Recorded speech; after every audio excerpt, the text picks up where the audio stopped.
diplomat muda Kementerian Luar Negeri, Arya Daru Pangayunan, menjadi sorotan publik setelah ditemukan meninggal dunia dalam kondisi tragis di sebuah kamar kos di kawasan Gondangdia, Menteng, Jakarta Pusat.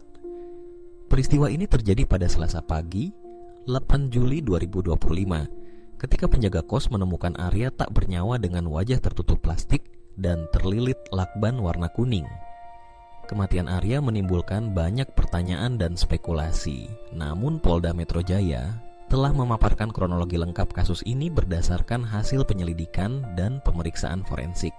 Pagi itu, suasana di sekitar kamar nomor 105 yang ditempati Arya tampak biasa saja. Namun segalanya berubah ketika penjaga kos mendapati Arya dalam kondisi yang sudah tidak bernyawa. Tidak butuh waktu lama, kabar ini pun menyebar dan sampai ke telinga pihak berwajib. Polisi segera mendatangi TKP dan melakukan olah tempat kejadian perkara.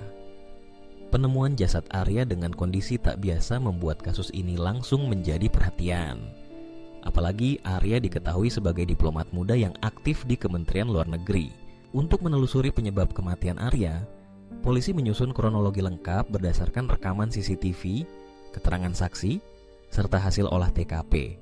Berdasarkan penelusuran, sehari sebelum ditemukan meninggal, Senin 7 Juli 2025, Arya masih menjalani aktivitas seperti biasa. Ia berangkat dari kos sekitar pukul 07.03 pagi dan tiba di gedung Kementerian Luar Negeri sekitar pukul 07.20. Hari itu, Arya menyelesaikan pekerjaannya seperti hari-hari sebelumnya. Tidak ada tanda-tanda keganjilan atau perilaku aneh dari Arya selama berada di kantor. Usai bekerja, Arya tidak langsung pulang. Ia memilih pergi ke pusat perbelanjaan Grand Indonesia. Berdasarkan rekaman CCTV, Arya tiba di mall sekitar pukul 17.52 bersama dua orang, seorang perempuan berinisial V dan seorang pria berinisial D.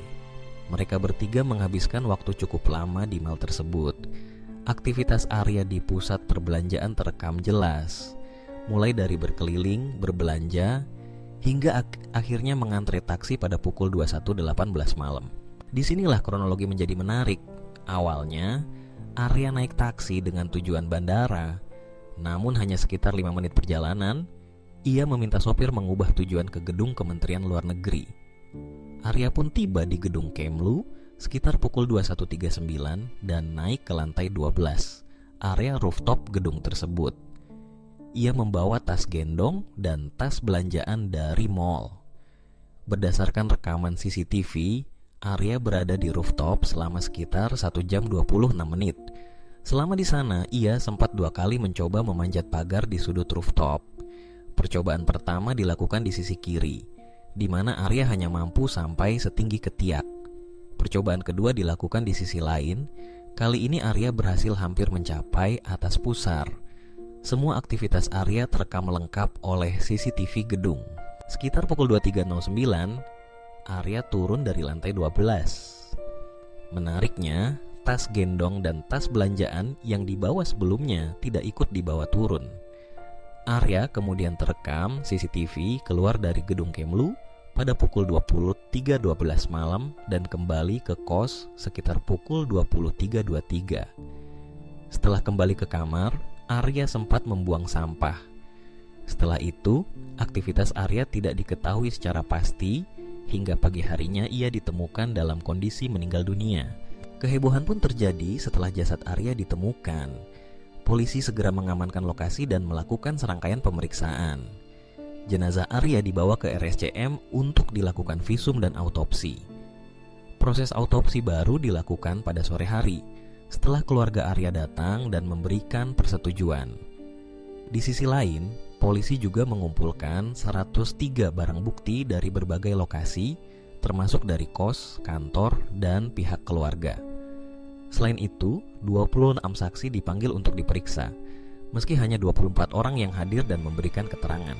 Selama proses penyelidikan, polisi juga mengusut keberadaan ponsel Arya yang hingga kini belum ditemukan. Berdasarkan pelacakan terakhir, ponsel Arya terdeteksi masih berada di Mall Grand Indonesia. Polisi bahkan memeriksa secara khusus perempuan berinisial V yang terakhir terlihat bersama Arya. Namun, hingga saat ini belum ada keterangan lebih lanjut yang mengarah pada keterlibatan pihak lain. Setelah rangkaian penyelidikan dilakukan, Polda Metro Jaya akhirnya menyimpulkan bahwa tidak ditemukan unsur pidana dalam kematian Arya Daru Pangayunan. Polisi menyatakan tidak ada keterlibatan pihak lain maupun adanya tindak kekerasan yang menyebabkan kematian Arya. Hasil pemeriksaan forensik dan barang bukti yang dikumpulkan tidak menunjukkan adanya tanda-tanda kekerasan atau indikasi pembunuhan. Dengan demikian, kasus kematian Arya dinyatakan murni sebagai peristiwa yang tidak melibatkan tindak pidana.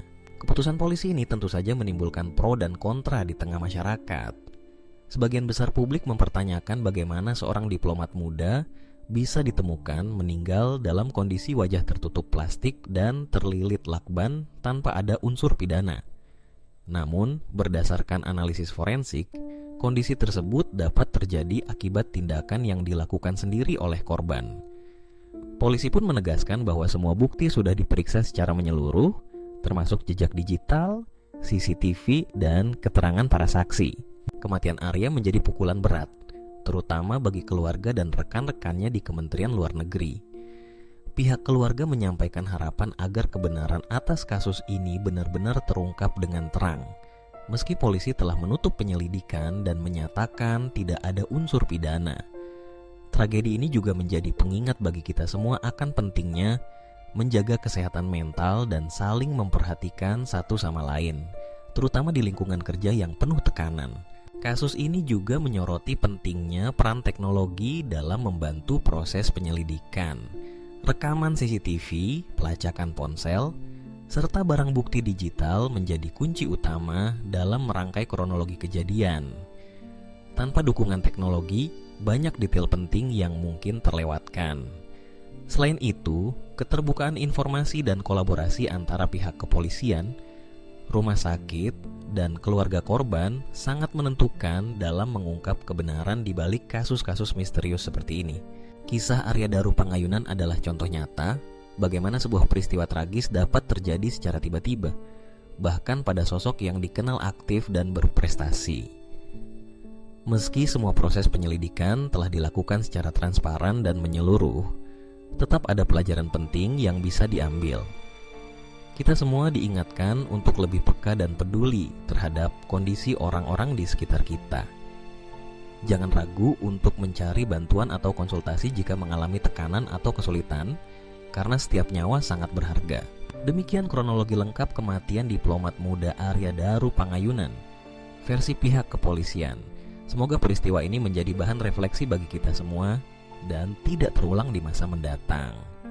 Jika Anda merasa ada hal yang janggal atau membutuhkan bantuan terkait kesehatan mental, jangan segan untuk mencari pertolongan. Bersama kita bisa saling menjaga dan mencegah tragedi serupa terjadi lagi.